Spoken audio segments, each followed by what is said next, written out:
Hello everyone, welcome to team Shiksha. I am Nikhil Pandey. आज मैं आपसे रिलेशन एंड फंक्शन हिंदी में शब्द एवं फलन इस टॉपिक पर आपसे डिस्कशन करूंगा। सबसे पहली बात तो ये टॉपिक 11 प्लस 12 दोनों के लिए ही बहुत इक्वली इम्पॉर्टेंट है, तो आप सभी इसे ध्यान से पढ़ें, ध्यान से देखें, समझें, है ना, आपको आगे ताकि और आसानी हो। चलिए, तो मैथमेटिकल रिलेशंस क्या होते हैं या फिर गणित में संबंध क्या होते हैं। जैसे हम पर्सनल लाइफ में रिलेशनशिप शेयर करते हैं अपने पीयर्स के साथ, अपने फ्रेंड्स के साथ, अपनी फैमिली के साथ, वैसे ही मैथमेटिक्स में भी रिलेशंस होते हैं, है ना। पर ये किस फॉर्म में होते हैं? वेरिएबल्स के फॉर्म में होते हैं, जो एक दूसरे से क्या करते हैं? रिलेट करते हैं। क्या करते हैं? एक दूसरे से रिलेट करते हैं। लाइक एक्स एंड वाई दो वेरिएबल है, एक दूसरे से किसी तरीके से रिलेट करेंगे। अब इनको हम शो किस में करते हैं? या तो वो ऑर्डर्ड पेयर में होते हैं एक्स एंड वाई इस तरीके से, या फिर वो टेबल के फॉर्म में होते हैं, है ना, या फिर वो ग्राफ के फॉर्म में होते हैं, या फिर वो इक्वेशंस के फॉर्म में होते हैं। यहाँ पे कुछ एग्जांपल्स हैं।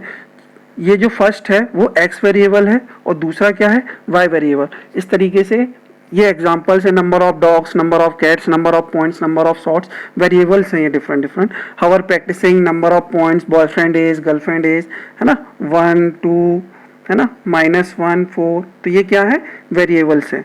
चलिए आगे चलते हैं।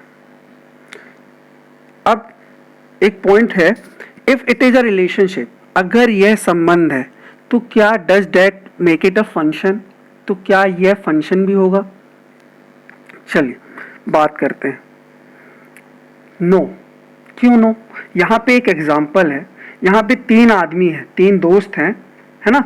ये लोग खाना खाने, डिनर करने जा रहे हैं मस्त। कहाँ? रेस्टोरेंट पे। ठीक, एक को चाइनीज पसंद है, एक को इटालियन पसंद है, एक को बर्गर पसंद है। तीनों के जो कार्य है, फंक्शन को हम हिंदी में फलन कहते हैं या फिर कार्य भी कह सकते हैं, है ना, वर्क, है ना। तो इट्स लाइक अ वर्क, है ना। तो तीनों के वर्ग, कार्य अलग अलग हैं। किसी को चाइनीज खाना पसंद है, एक को बर्गर खाना पसंद है, एक को इटालियन खाना पसंद है। अब तीनों साथ जा रहे हैं, तो अब तीनों एक ही रेस्टोरेंट में बैठ के साथ में तीनों दोस्त तीनों खाना खाएंगे।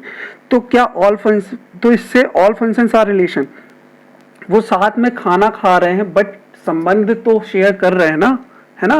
तीनों दोस्त भाई साथ में बैठ के मिलके खाना खा रहे हैं, मतलब रिलेशन तो वो शेयर कर रहे हैं, बस भले उनके फंक्शंस अलग अलग हैं, ठीक है। But all relations are not functions. But उनके रिलेशन जो है, जो दोस्ती है, जरूरी नहीं कि वो उनके कार्य भी हों। जरूरी ये नहीं है कि अगर इसको चाइनीज पसंद है तो सभी को चाइनीज पसंद हो। तो उनके फंक्शन क्या है? अलग अलग हो सकते हैं। तो इससे हमें ये क्लियर होता है कि उनके कार्य जो है ना, उनके ऑल फंक्शंस जो हैं वो रिलेशन हो सकते हैं। उनके कार्य से उनके रिलेशनशिप बन सकते हैं, बट ऑल रिलेशंस, उनके रिलेशंस से कभी भी, उनके सारे रिलेशन कभी भी फंक्शन नहीं हो सकते, या उनके सभी संबंध कभी भी कार्य या फलन नहीं हो सकते हैं। ठीक है, समझ में आई बात? Next point. तो these are all relations but are they functions? देखिए, आप अपने आप से पूछिए, डज द इंक्रीज और decrease of the first variable change the second variable? अगर मैं फर्स्ट वेरिएबल में कुछ चेंज करता हूं तो क्या उस पर कोई अफेक्ट सेकेंड वेरिएबल पे पड़ता है? अगर पड़ता है तो रिलेशन और फंक्शन का संबंध है एक दूसरे से, नहीं तो नहीं है। चलिए देखता हूं। Does the number of cat, यहां पे हमको दिया है क्या? Number of dogs, number of cats. Does the number of cats I own depend on the number of dogs I own? मेरे पास जो number of cats हैं, क्या वो डिपेंड करती हैं नंबर ऑफ डॉग्स पे? कोई रिलेशन है कैट और डॉग का? कैट अपनी अलग प्रजाति है, डॉग अपनी अलग प्रजाति है। तो क्या कैट से किसी डॉग का कोई फंक्शन रिलेट करता है? नहीं करता। तो ये क्या फंक्शन हो सकता है? नहीं हो सकता। ऐसे ही नंबर ऑफ पॉइंट्स और number of shots. Does the number of rebound, rebound यानी आप बोल सकते हो रिकॉइल, जो हम रिफिल करते हैं ना, वो rebounds I make depend on the number of points. तो जो मैंने रिकॉइल करी है तो उससे क्या मुझे, मतलब मैंने जो गन में रिकॉइल भरी हैं, गन्स की वो होती हैं गोलियां, उन्हें भरी है, तो क्या डिपेंड करता है इससे नंबर ऑफ पॉइंट्स?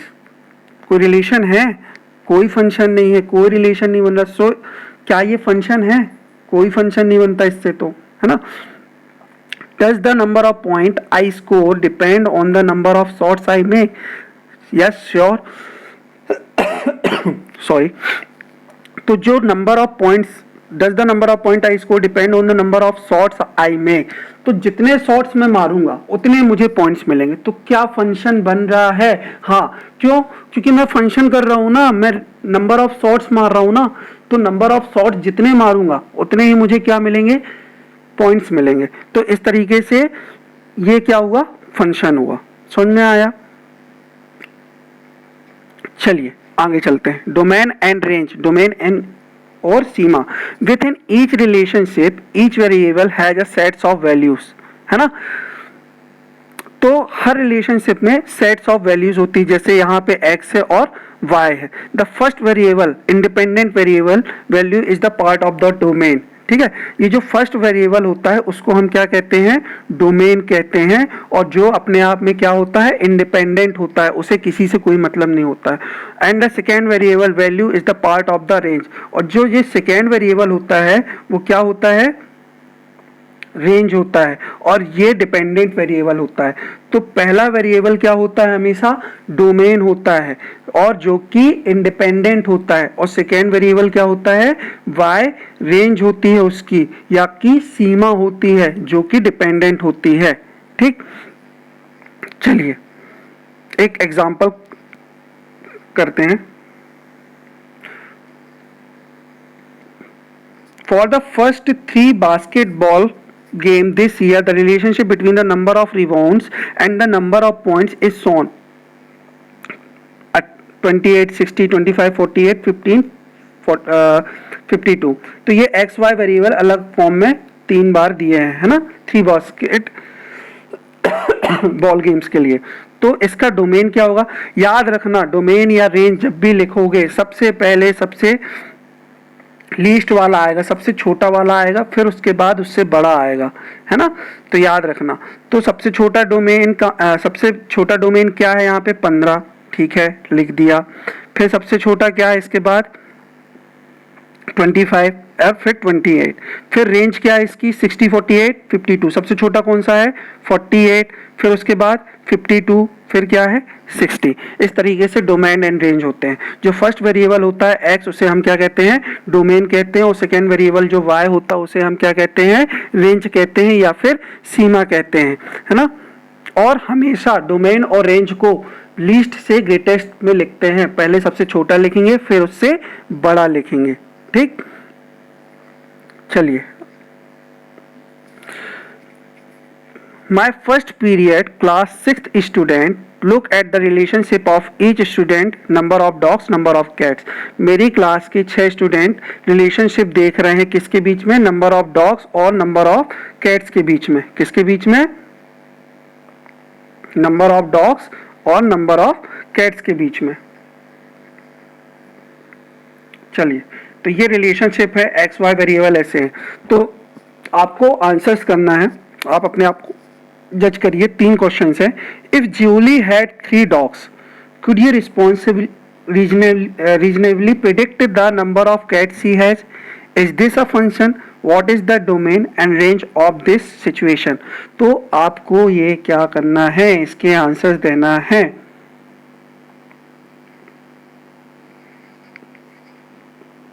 चलिए, अगर जूली के पास 3 डॉग हैं, तो क्या हम प्रेडिक्ट कर सकते हैं उसके पास कितनी बिल्लियां होंगी, या नंबर ऑफ कैट उसके पास कितनी होंगी?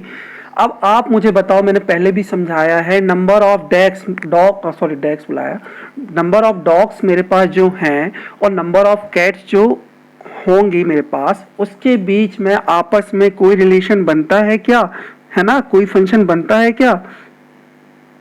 कोई पैटर्न दिख रहा है आपको कि अगर डॉग इंक्रीज हो रहा है तो कैट भी इंक्रीज हो जाएगी? तो नो, कोई नहीं दिखता। हम प्रेडिक्ट ही नहीं कर सकते, है ना। Is this a function? No, can't predict. X repeat हो रहा है। चलिए, दूसरा क्वेश्चन था, इज दिस अ फंक्शन? यहाँ पे ओ 0 1 4 2 0, फिर से 0 आ गया, यहाँ 0 था, यहाँ भी 0 आ गया, यहाँ भी 0। अगर x रिपीट होता है तो ये कभी भी फंक्शन नहीं होगा, याद रखिएगा। अगर वैल्यू x की रिपीट होती है, देखिए यहाँ x की वैल्यू क्या है 0 है, यहाँ भी x की वैल्यू क्या है 0 है, और यहाँ भी x की वैल्यू क्या है 0। अगर x रिपीट होता है तो कभी भी वहां पे फंक्शन नहीं होगा, वहां कभी भी क्या फलन नहीं मिलेगा, है ना।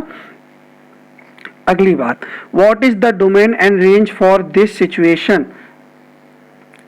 चलिए, तो हम सबसे पहले ये बात तो जानते हैं कि जो भी डोमेन एंड रेंज पे वैल्यू रखते हैं, डोमेन या सीमा पर जो भी वैल्यू रखते हैं वो मिनिमम से मैक्सिमम की तरफ जाते हैं, लीस्ट से ग्रेटेस्ट की तरफ। तो सबसे लीस्ट वैल्यू क्या है 0, फिर उसके बाद 1, फिर क्या है 2, फिर क्या है 0, हमने लिख ली है 0, और फिर क्या आती है 4। ऐसे ही हम रेंज पे लिखेंगे, सबसे छोटी वैल्यू क्या है 0, फिर यहाँ पे देखिए सबसे छोटी 1 भी है, फिर कौन सी है 2 भी है, यहाँ पे ये 2, ये रिपीट हो रहा है, रिपीट वाला दोबारा नहीं लिखना है, एक वैल्यू को एक ही बार लिखना है ना। और फिर यहाँ पे ये हो गया क्या 3। चलिए, समझ में आ गया कैसे रिलेशन, डॉग और कैट के बीच में कोई रिलेशन नहीं होता है, तो इसलिए इसके बीच में कोई फंक्शन नहीं होगा, है ना। अगर x की वैल्यू रिपीट होती है ना, तो वहां पे कोई भी फंक्शन नहीं हो सकता है ना। चलिए, डोमेन रेंज लिख सकते हैं, लीस्ट से ग्रेटेस्ट की तरफ लिखते हैं, है ना, और एक बार जिसको लिख लिया उसको रिपीट नहीं करना है। चलिए, next point. So how do I know if a relationship is a function? Look at your domain x value. If there is a pattern with x not repeating that will allow you to predict an outcome, then it is a function. अगर किसी pattern में, जैसे कि ये एक pattern है ना, इस पे अगर x रिपीट नहीं हो रहा है, x की वैल्यू यहाँ पे क्या क्या है 1 3 और 5, अगर यहाँ पे x रिपीट नहीं होगा तो श्योर है ये कि वहां पे कुछ ना कुछ आउटकम होगा, कुछ ना कुछ रिजल्ट आएगा, तो ये क्या होंगे फंक्शन होंगे, तो वहां पे क्या फंक्शन होगा, यह श्योर है होगा, है ना। Sorry, if x does not repeat then your relationship is a function. ठीक, अगर x रिपीट नहीं होता है तो ये क्या है, आपका जो संबंध है वहां पे फंक्शन होंगे। ठीक, if x does repeat then your relationship is not a function। अगर x रिपीट हो जाता है, जैसे कि हम नीचे वाले एग्जांपल में देख रहे हैं, यहाँ 1 है, यहाँ 1 है, मतलब यहाँ पे x की वैल्यू क्या हो रही है रिपीट हो रही है, तो आपके जो संबंध है वो कभी भी फंक्शन नहीं होंगे, है ना। अगर x की वैल्यू रिपीट होती है तो आपके जो रिलेशन है या संबंध है वो कभी भी फलन नहीं हो सकते हैं। ठीक, आई बात समझ में। ठीक, चलिए आगे बढ़ते हैं। एक क्वेश्चन है, इससे और समझ में आ जाएगा। ये आपको 4 ऑप्शन दिए हैं मैंने, 1 2 3 4, 4 ऑप्शन है, तो आपको इसमें बताना है which of the previous set of number is not a function. इसमें से कौन सा नंबर फंक्शन नहीं है। आपको इससे पूरी जो टॉपिक है धीरे से जो अपन समझ रहे हैं आपको पूरा क्लियर हो जाएगा इस क्वेश्चन से, है ना। तो 0 1, तो यहाँ पे हम सबसे पहले किसको चेक करेंगे, हम सिर्फ x को चेक कर लेंगे, हमारा काम बन जाएगा, है ना। चलिए,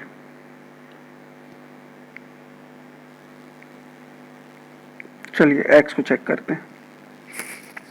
x की वैल्यू यहाँ पे क्या है 0, यहाँ पे क्या है 1, यहाँ पे क्या है 2, यहाँ पे क्या है 3, यहाँ पे कहीं x रिपीट हुआ क्या, नहीं हुआ, तो क्या यहाँ पे फंक्शन होगा, हाँ होगा। x की वैल्यू रिपीट नहीं हुई है, अगर x की वैल्यू रिपीट नहीं हुई है तो यहाँ पे श्योर है कि फलन होगा या फंक्शन होगा। सेकेंड ऑप्शन, x की वैल्यू यहाँ पे क्या है -1, यहाँ पे क्या है -2 और ये -3, तो क्या x की वैल्यू रिपीट हो रही है, बिल्कुल नहीं हो रही है, तो क्या ये फंक्शन होगा, हाँ होगा, क्योंकि x की वैल्यू रिपीट नहीं हो रही है। थर्ड ऑप्शन में आते हैं, यहाँ पे x की वैल्यू क्या है -1, यहाँ पे x की वैल्यू क्या है -1 और यहाँ पे x की वैल्यू क्या है -1।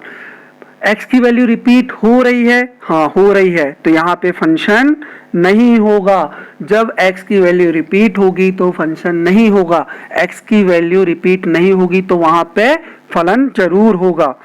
लास्ट ऑप्शन, यहाँ पे क्या है 1, यहाँ पे क्या है -1, अलग अलग वैल्यू है। नेगेटिव साइन से ये मत समझ लिएगा कि साइन अगर संख्या एक है, साइन अलग अलग है तो एक ही संख्या है, नहीं, अलग अलग साइन है, ठीक है।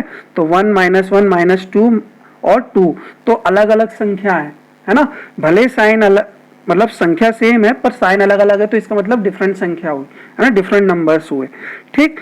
तो यहाँ पे रिलेशन होगा, तो x की वैल्यू रिपीट हुई क्या, नहीं हुई, ये तो 1 है और ये तो -1 है, अलग अलग है, ये है 2 और यहाँ -2 है और ये क्या है 2 है, तो क्या x की वैल्यू रिपीट हुई, नहीं हुई, तो ये क्या होगा, फंक्शन होगा। तो करेक्ट आंसर क्या है, कौन सा है जिसमें कि रिपीट ही नहीं, जिसपे x रिपीट हो रहा है फंक्शन नहीं है, वो ये है, ठीक, समझ में आया। चलिए एक बार आप बैक में जाके फिर से क्वेश्चन पढ़ लीजिएगा। चलो, now tell me how do we know if a relationship is a function. अब मुझे ये बताओ, एक टेबल दी है, अभी तो मैं आपसे ऑर्डर्ड पेयर में बात कर रहा था, ऑर्डर्ड पेयर मतलब x और y वेरिएबल, इस फॉर्म पे बात कर रहा था। अब मैं आपसे टेबल पे रख के पूछ रहा हूँ, यहाँ पे मैंने x y करके एक टेबल दी है, पूछ रहा हूँ how do we know if a relationship is a function. यहाँ पे x की वैल्यू दी है, ठीक, look at your domain, if there is a pattern with x not repeating that will allow you to predict an outcome, है ना। अगर x repeat नहीं हो रहा है तो हमको एक आउटकम मिल सकता है या रिजल्ट मिल सकता है, इनपुट देंगे तो आउटपुट मिल जाएगा। अगर x रिपीट नहीं होगा तो ये क्या होगा, फंक्शन होगा। If x does not repeat, वैसे ही पुराने ही जैसा जो कॉन्सेप्ट अपन लेके चल रहे थे, अगर x रिपीट नहीं होगा तो योर रिलेशनशिप क्या होगा, आपका रिलेशन क्या होगा, फंक्शन होगा, है ना। और if x repeat then your relationship is not a function. अगर x की वैल्यू अगर जैसे यहाँ 0 है, यहाँ भी अगर 0 हो जाए तो ये क्या फंक्शन होगा, नहीं होगा फंक्शन। तो ये जो इनके बीच में जो रिलेशनशिप है वो कभी भी फंक्शन नहीं होगा, ठीक। तो अगर x रिपीट होता है ना, तो आपका रिलेशन, आपका संबंध कभी भी फंक्शन नहीं हो सकता है, ठीक, कभी भी फलन नहीं हो सकता है। अगर x रिपीट नहीं होता है तो then your relationship is a function, जैसा हम पहले समझे थे। चलिए एक टेबल है, is this table a function. आप मुझे इस पे ये देख के बताओ कि क्या ये टेबल फंक्शन है क्या फंक्शन, चलिए देखते हैं। यहाँ पे x की वैल्यू क्या है, पहली -1 है ना, फिर क्या है 0 है 1 2। x की वैल्यू रिपीट हो रही है क्या, आप ही बताओ, इस पे कहीं पे भी x की वैल्यू रिपीट हुई है क्या, नहीं हुई है ना। अगर x की वैल्यू रिपीट नहीं हुई है तो श्योर है कि ये फंक्शन है। हम तो क्लियर हो गए ना, x की वैल्यू रिपीट नहीं हुई है मतलब ये क्या है, फंक्शन है। नाउ आप मुझे ये बताओ, क्या मैं इससे प्रेडिक्ट कर सकता हूं x की वैल्यू से कि अगली y की वैल्यू क्या होगी, हाँ प्रेडिक्ट कर सकता हूं। देखिए यहाँ पे -1 है तो ये 4 हो गया, यहाँ 0 है तो ये इस तरफ वैल्यूज बढ़ रही है, इस तरफ वैल्यूज क्या हो रही, घट रही है, ठीक है। तो यहाँ पे 3 हो गया, यहाँ 1 है तो 2 हो गया, यहाँ 2 है तो 1 हो गया, तो मतलब यहाँ 1 है तो क्या हो जाएगा, सॉरी यहाँ 3 है, ये वैल्यूज तो बढ़ रही है ना, -1 0 1 2 3, यहाँ क्या हो रही है, घट रही, 4 3 2 1, तो अब क्या होगी 0। तो हम प्रेडिक्ट कर सकते हैं कि अगर x की वैल्यू 3 है तो y की वैल्यू 0 होगी, है ना। हम प्रेडिक्ट कर पा रहे हैं ना, तो श्योर ये क्या होगा, फंक्शन होगा। चलिए, तो आज आपकी बहुत ही बेसिक क्लास थी कि रिलेशन और फंक्शन के बीच में आपस में क्या संबंध होता है ना। तो आज के लिए इतना ही, आप इसको अच्छे से पढ़ें, दोबारा देखें, रिवाइज करें और कॉन्सेप्ट बनाएं, ठीक। चलिए, और नोट्स बनाएं, सबसे इम्पोर्टेंट कि नोट्स बनाएं इस चीज़ों पे, है ना। चलिए आज के लिए इतना ही, थैंक यू सभी को। प्लीज़ अगर आपको ये वीडियो पसंद आए तो आप इसे लाइक करें और सब्सक्राइब करें और लोग अपने साथ में अपने क्लासमेट्स के साथ शेयर भी करें। Thank you and have a nice day.